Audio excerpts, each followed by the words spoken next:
मुङाबो जाबाय ब्रजेश कुमार नार्जारि आदा आरो आं दा बङाइगाव जिल्लानिफ्राय फैदों आरो एन्ड दा बेयाव फैनानै like mister Bodoland world wide 2026 आव फैनानै आं मोजाङाथ' मोनदों लाइक बेयाव आं जि मोजां बुस्थु सोलोंनो मोनदों जेरैखौ नों आं आगोलहाय मिन्थियामोन कि लाइक डिसिप्लिना मा एफाग्राब बाट आं बेयाव फैनानै ग्र' जागासिनो दं गावखौ आं ग्र' जानाय मोनगासिनो दं एन्ड जे कनफिडेन्स लेभेल दा आं बुंनो हागासिनो दं नोंसोरनि सिगाङाव बेबो बे श'नि थाखायनो फैदों आरो दा एन्ड आं आसा खालामो बे श'आ जि मोजाङै थांगोन एन्ड आपकामिं इयार्सआव ग्र' जाबाय थागोन आरो मा सानदों गावनि आदा बेयाव जों जेसेबांखि पेजेन्ट्स फैदों बे देरहानोसो फैखादों आदा ओमफ्राय आंबो गाव देरहानोसो फैदों आंनाव कनफिडेन्स दं आं देरहागोन एन्ड आं देरहायाब्ला इट्स अके आं नेक्स्ट इयार आरो ट्राइ खालामबावगोन मोजाङै फैनानै देरहानो थाखाय जिहेतु लाइक आदा बेफोरनि थाखायनो जोंना बे मिस्टार बड'लेण्ड वर्ल्ड वाइड 2026 आव मोनसे जोंनो टास्क होदोंमोन आदा बिनि एवेयारनेस बारायनो थाखाय आरो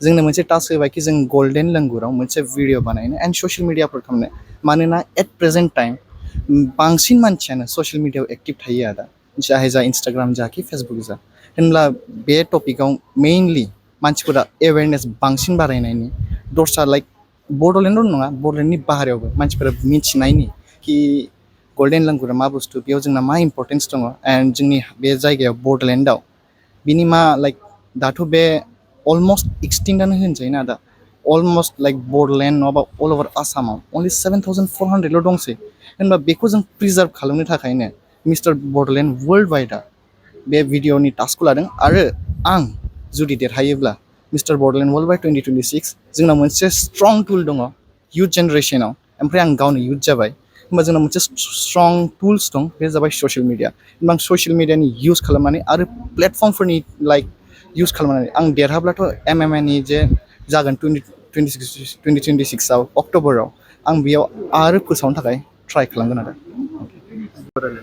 खुलुमबाय आं क्रिस्टिना बसुमतारी क'क्राझार जिल्लानिफ्राय बादायलायनायाव फैनायनि आंनि गुबै थांखियानो जाबाय आं फार्स्टआवहाय मिस्टार एन्ड मिस बड'लेण्डआ माबायदि श' आं बेखौ नायग्रोदों बिनि उनावहाय आं फैदों बाहाय आं मोनथिदों like mister and miss Bodoland world wide 2026 आ पुरा मानि बर'नि कालचारखौनो बड'लेण्डनि कालचारखौनो माबायदि रिप्रेजेन्ट खालामदों माबायदि लाइक देखायदों आं बेखौ नायनानै फैदों आं बेखौ बिराद जोबोद मोजां मोनदों मिस बड'लेण्ड वर्ल्ड वाइड 2026 आ हेन्दलुमजों कलेबरेसन खालामदों जेराव आं बिराद मोजां मोनदों जोंनि बड'लेण्डनि कालचारखौहाय प्रिजार्भ खालामनाय कनजारभेसन खालामनाय खालि कालचारखौल' नङा गाननाय जोमनाय बेफोरनि अनगायैबो लाइक जोंनि बड'लेण्डनि फरेस्ट गल्डेन लेंगुर जाय हेरिटेज बेखौ सारमोनहा मेडाममोनहा जोंखौ बिनि सायाव कन्टेन्ट खालामहोदों बेवहाय आं मोनथिनो मोनदों आंथ' सिगां लाइक बिदि जेबो बारा मोनथियामोन कि जोंनि बड'लेण्डआव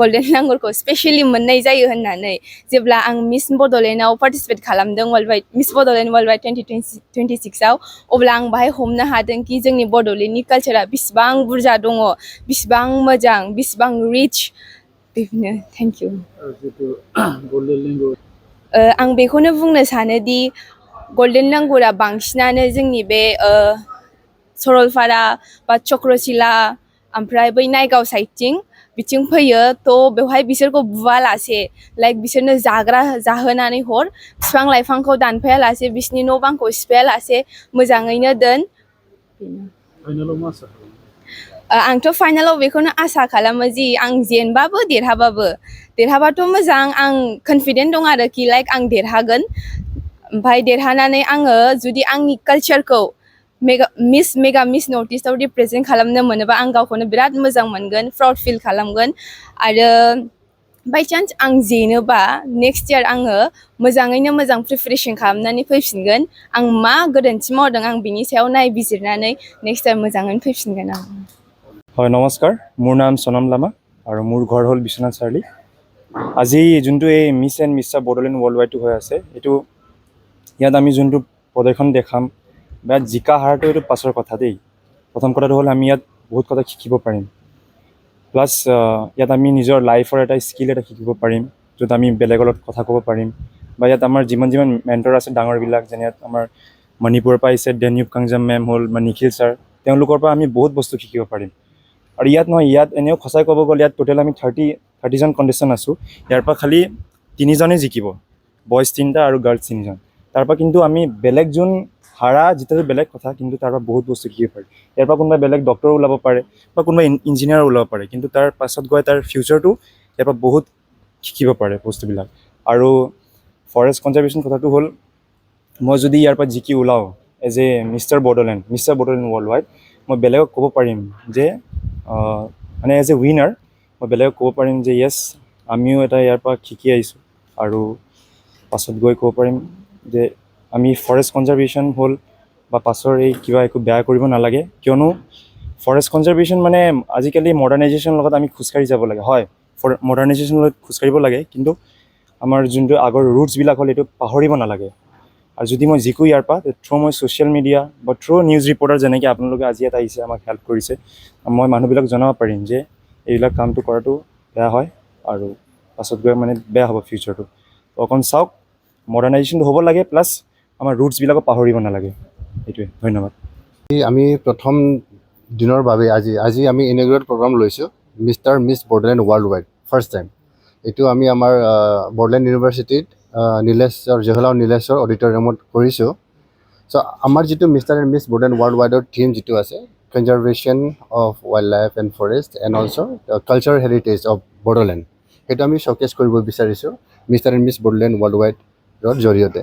চ' আমাৰ পিছফালে আপোনালোকে দেখা পাই আছে কণ্টেষ্টেণ্টছ। আমি এইটো আমাৰ BTCৰে 5টা ডিষ্ট্ৰিক্টৰ পৰা অডিশ্যন কৰি মানে ভাল যিবিলাক কেণ্ডিডেট তেওঁলোকক আমি আনি পেলাই ইয়াতে গ্ৰুমিং কৰি আছোঁ, ট্ৰেইনিং কৰি আছোঁ। আমাৰ ট্ৰেইনিং আৰু গ্ৰুমিং টিমত আমাৰ আছে mister mega mister north east and mega mister international আৰু মিছ এছিয়া পেচিফিক ইণ্টাৰনেশ্যনেল এওঁলোকে আহিছে। এওঁলোকে ট্ৰেইনিং কৰি আছে আমাৰ ইয়াতে। গোটেই হস্পিটেলিটি থকা খোৱাৰ পৰা লৈ আমাৰ যিটো মেগা মিষ্টাৰ নৰ্থ ইষ্টৰ যিটো ফাউণ্ডাৰ চেয়াৰমেন এওঁলোকে আমাৰ চাই আছে, সেইটোৱে। চ' আমাৰ ইয়াতে এতিয়া গ্ৰুমিং ছেশ্যন আজিলৈকে 3 দিন হ'ল। ত' কাইলৈও হ'ব, তাৰপিছত আমাৰ গ্ৰেণ্ড ফিনালে যিটো আছে 30 তাৰিখে হ'ব। এইটো জৱাহৰলাল নীলেশ্বৰ অডিটৰিয়াম হলতে হ'ব। গ্ৰেণ্ড ফিনালেত কিমান পাৰ্চেণ্ট কৰে? গ্ৰেণ্ড ফিনালেত আমাৰ 5টা ডিষ্ট্ৰিক্টৰ পৰা উইনাৰ থাকিব, ডিষ্ট্ৰিক্ট উইনাৰ্ছ। এণ্ড তাৰপিছত আমি first winners, second runners up আৰু থাৰ্ড ৰানাৰ্ছ আপ। তাতে আমি প্ৰাইজ মানি ৰাখিছোঁ, cash prize 50,000 for the winners, 20,000 for runners up, first and second both 20,000 cash money. আৰু পাৰ্টাৰ সিহঁতো সুবিধা দিয়ে নেকি? য়েছ, এইটো সুবিধা থাকিব আমাৰ মেগা মিছ নৰ্থ ইষ্ট। তাতে ডাইৰেক্ট এণ্ট্ৰি পাব, কাৰণ আমাৰ যিটো ইয়াতে অৰ্গেনাইজ কৰিছে তেওঁলোকে আমাক বহুত হেল্প কৰিছে। চ' ইয়াৰ পৰা যিকেইটা উইনাৰ হ'ব তেওঁলোকে ডাইৰেক্ট এণ্ট্ৰি পাব, মেগা মিছ নৰ্থ ইষ্টত পাব।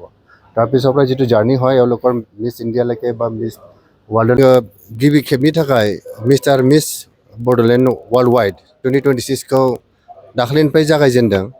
दिनै जोंना 3थि सान जाबाय।